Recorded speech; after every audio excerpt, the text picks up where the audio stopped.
What up, everybody? Zeta Zulu back at it again with another review for you. And today we'll be looking at Figurise Androids 17 and 18. Now, a quick little rundown of the Figurise line is basically a line of model kits done by Bandai, the people that make you Gunpla and Minipla and stuff like that, I believe.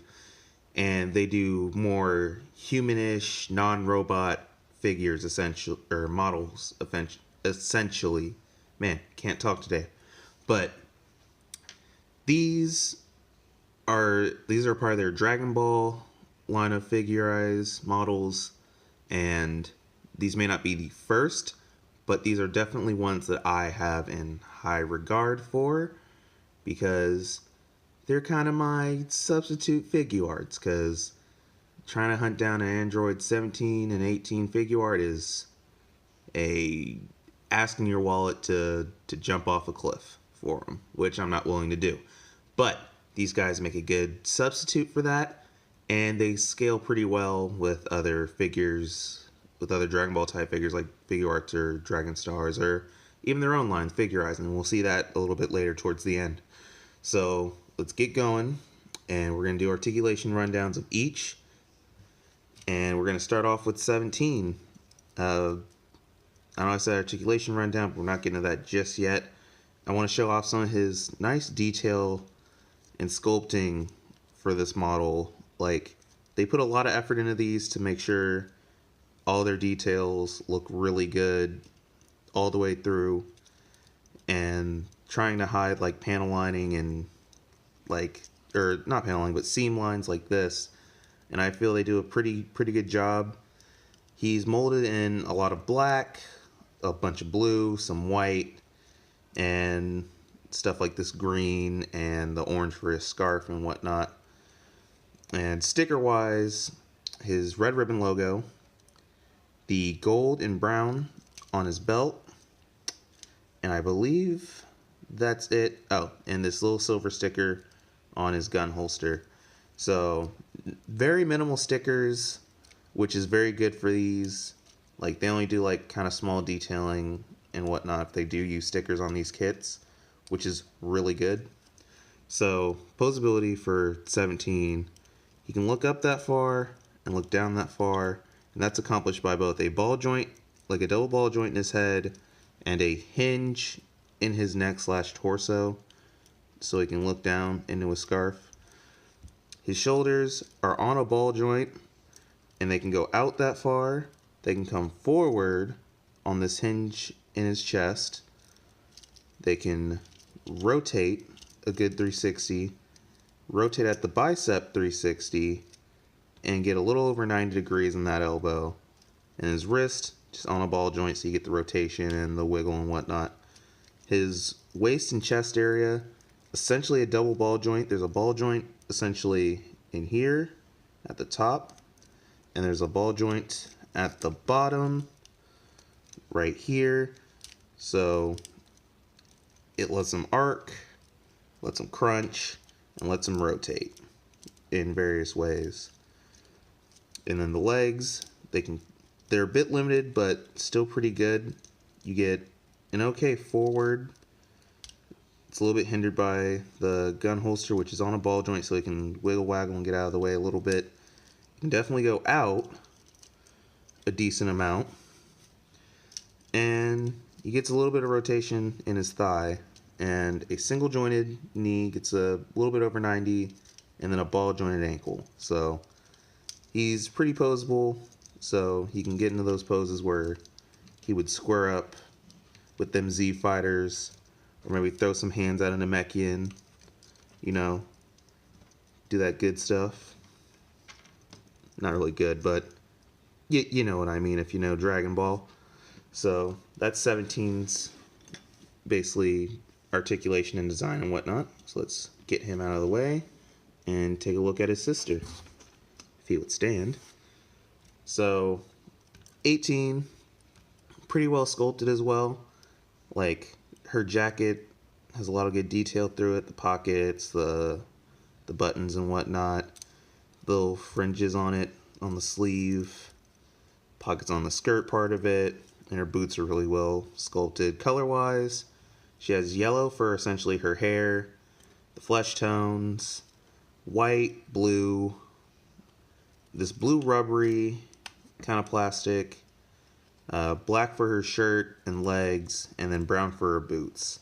So, again, good color separation. Sticker-wise, essentially the gold on her belt, the blue on the belt loops, and the big red ribbon logo on the back of her jacket, excuse me, are all stickers. So, still minimal stickers, but they all get done what they need to get done. So, posability-wise, her head is on a double ball joint, and it does have a little bit of a hinge in it, I want to say. Yep, hinges forward. So she can look, actually I'll have her more this way. She can look up that far, which isn't a lot, but can look down pretty far, which is a good amount. Her head can rotate, but it's a little bit limited by her hair and her collar on her jacket, so be wary of that. The arms rotate 360, can go out. They can go in and out a little bit. It's a little bit hindered by her essentially her sleeve bit, but you can move the arm to get it to go out and whatnot. Rotation at the bicep, you get a little bit over 90 degrees on this single elbow joint, and then like her brother, her hand is on a ball joint, so it can wiggle waggle, rotate, all that good stuff. Now she has a kind of different setup for her waist area. Essentially, she can still arc back and arc forward, but instead of it just being all through ball joints, she does have a hinge in her waist area ball joint, so you get a little bit more forward. I feel like that's just because she does have to contend with her jacket for her posability. So they were like, yeah, let's give that to her so she can get a little bit more out of it. She can rotate, all that other good stuff. And her head popped off. That is a problem with mine, I would say, just because her neck joint is oriented a little weird. There's like that little bar that you can see in there, and if that's not oriented properly, it won't sit right in the neck. And I have long since forgotten how that's supposed to be oriented. Oop, and there goes her face. So that's disturbing, but it'll lead into one of her gimmicks a little bit later. Give me a second to just pop that back on, make sure her hair is all good. So back to the posability, we're at her legs, and you would think they'd be a lot more hindered by this skirt, but it is flexible enough to get out the way, so she can get a pretty good front kick, an alright back kick, can go out to the side pretty far, rotate at the thigh, and unlike her brother, she has a double jointed knee, so you get that kind of good 180, but like her brother, her ankle is just on a simple ball joint, so wiggles around, rotates, all that good stuff. And you're going to see me fiddle with this a bit during the review, but mine kind of has a loose peg connection in the thigh, but then that can't be fixed, just a little bit of force. So she can also get into a good fighting pose, like she's about to square up with them Z fighters, put them in their place, show them who's the real queen bee around here. So, all in all, they look really good and have good posability. My only problem with 17 is that his neck hinge is a little loose on mine, so if I'm not paying attention, his head will just swoop down like that. But still really good, both of them. Now, let's get on to their accessories. We'll start with 17's accessories. He essentially comes with one alternate face where he's yelling or just emoting a bunch. He comes with two open hands, which are pretty good. They're just all one sculpted piece. And a hand to hold his gun, which I'll demonstrate now, can come out of its holster. Essentially, you just take this piece off, slide the gun out, and then just put the gun into his hand, and you can replace this holster bit. and looks alright. So then you just pop off his hand ball joint, pop the new ball joint in there, and now he's got his gun. Which, it's a pretty well detailed gun, I'd say. Looks pretty good. I wouldn't know what kind of gun this is based off of, but looks to me just like a basic pistol. So that's pretty neat. And then I'll show you how to swap his face real quick. It's easier if you take off both sides of his hair and then pull the face off from the ears and then just put the new face on. Just a simple peg connection. And then you can just reattach the sides of his hair, if they would go on properly. Is that the right side? Yeah, there we go. Just wasn't lined up properly. Simple peg hole connection, very chunky square peg. So now he's yelling, and that works well with either his blast accessories. Let me just switch hands so it'll look better. Stand him up real quick. Now the blast accessory and the stand I'm about to show you comes with both of them. So here it is. You can also add this part to make it look like it's a more powerful blast. And then it has a hole in it in the bottom right there, which you can plug into this stand. And just get that going real quick. Line it up with him. And well, it would have looked like he's firing a key blast. Yeah, looks like he's firing that key blast off now. And then 17's last, well, he has two more accessories. One, this other belt clip, which is to help him essentially plug into the stand and look like he's in the air. So I'll show how it plugs in the stand real quick. Just take the peg, put it in the hole, very simple, and swap it onto him. You would separate them at the waist, take off the current belt clip, and then just place the new belt on, making sure you're going the right way. And this is the wrong belt. Oops. This is his belt, because the way you can tell is his is molded in all blue, and it has this little piece to help cover up the gun holster's ball joint, so that would stay secure. And just reattach that, and now he can be put on a stand, which is a good idea since it eliminates the need for any unnecessary, like, just holes in them. And then his last accessory, I promise, is his Android barrier. I can get him to stand. It's usually not this hard to get him to stand. Boom, his Android barrier. It's in this nice clear blue, clear greenish plastic. Has nice little swirls in it, like it was generating both of his hands and whatnot. And it's just really well sculpted. The only thing I don't like about it is that if he's just standing and you put it there, it is very short on him, and there's no way to get it really higher unless you put it on top of something and have it raised up a bit. But it looks really good from both sides. It's just nice, durable, hard, clear plastic. Really cool. So that's all of 17's accessories, essentially. So now we'll take a quick look at 18's accessories, which more of the same basically, but she does not come with an Android barrier, unfortunately. To make up for that, kinda, she comes with two extra faces.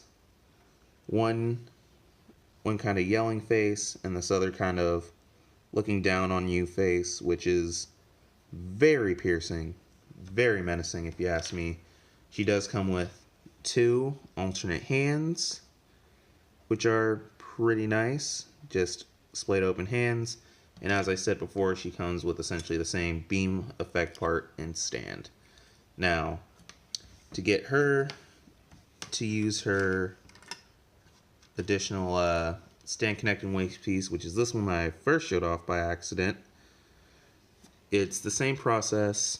You just separate her at the waist, take off the first belt, put that off to the side, and then just put on the new belt, making sure it's going over the rubber bits, keeping them together and looking pretty good. You just reattach, and now she has essentially a peg hole to go up on a stand. And I'll show off how to swap off 18's face. Like you saw earlier, her face is kind of easier to take off. You don't have to take off her bangs. You could essentially take off the one side to make it a little bit easier. And we'll just swap on her yelling face. Just easily pegs in, and then you can replace her hair again. Just match it up, and bada boom, she now has her hair. Now the other thing you can do with 18 is you can essentially take off her top jacket, like this blue vest jacket. And to do that, you need to take off her head, remove the collar bit, remove these shoulder sleeves. Everything kind of just comes off rather easily, but not too easily, like it is still secure. And mine has gone and flown away, but not too far. Here it is. And then you just take off the front bits from the pegs and holes. Take off the other side. And now the back piece, it's on by 2 pegs, but it's very secure. So what I like to do is get my thumbs in on either side and then just keep pushing towards it until it pops out. And now you can kind of replicate her look from when she was fighting Vegeta. He threw out a big blast and she just walked out of the rubble and her jacket basically just fell apart on her. So it's essentially that kind of battle damaged look that you would see her have. So actually, let me swap one of her hands just so you can see it's just as easy. Although her hands are a bit tighter in there, it's still easy. Should I have the right hand? Just ball joint connections. They're a godsend when they're just simple and easy, which they usually are on model kits. So now they kind of both look like they're about to shoot some key blast and are a tad fed up with the situation, or yelling at somebody to stop. Who knows? So that's essentially them in a nutshell. Like, they have all these good accessories, and they're just model kits that you put together. And they were pretty fun builds for me because I built them back to back because I was excited to have both of them. So before we end this, we're going to do a few quick size comparisons. First, with another Figurise model kit, Figurise Krillin. He is appropriately shorter than them. Plan to do a review on him soon enough because I do really like this figure, or this kit, I should say. Here's them with clone Dragon Stars, Goku and Vegeta. Actually, we'll just put them back here. So they scale all right with them. Like, the Dragon Stars are a bit wonky for scale. Let me just recenter it. But they're still good figures on their own. I'll review these two, probably in a similar review to these guys. And then here's them with SH Figuarts Awakening Goku. Now, I don't know how much shorter or taller they are than Goku, just offhand. Like, if I could, I would put up a picture of them standing next to Goku, which is a rare shot in the show in general. I don't think these three really hang out that much. I mean, like, Goku, they were essentially built to kill Goku, and Goku kind of had a heart attack, so he was out of the Android saga for a lot of it. But they're about as tall as Goku, and that kind of works, I suppose. Like, makes it look like they'd square up and it'd be a fair fight. No one would overshadow the other. So that was Figurise's Androids 17 and 18. Two figures I really enjoy. Well, not figures, models I really enjoy and would definitely recommend. Like, I can recommend the Figurise line basically as a whole, from the figures I've picked up, or models I've picked up. Excuse my tongue. It's kind of hot and hard to think. But yeah, that was Zeta Zulu with Figurise's Androids 17 and 18, and I'm signing out. Deuces.